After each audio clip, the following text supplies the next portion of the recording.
Қайтөбе ауылының орта мектебі 3-ші Ә сынып оқушысы мен Күнсұлтанұлы Марғұлан. Абай Құнанбаев 8 аяқ.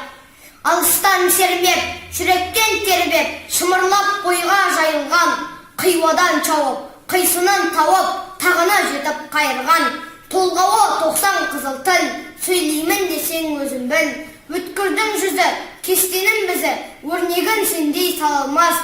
Білгенге маржан, білмеске арзан, надандар бақыра алалмас. Қиналма бекер тілмен жақ, көңілсіз құлақ ой құлақ.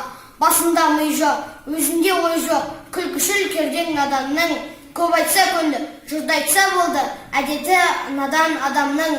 Ойда қайрат, ойда көз, болмаған соң айтпа сөз. Қайнайды қаның, ашиды жаның, мінездерін көргенде. Жігерлен зілкін, қайраттен бәлкін, деп насихат бергенде. Ятсыз арсыз салтынан, қалқап кетер артынан.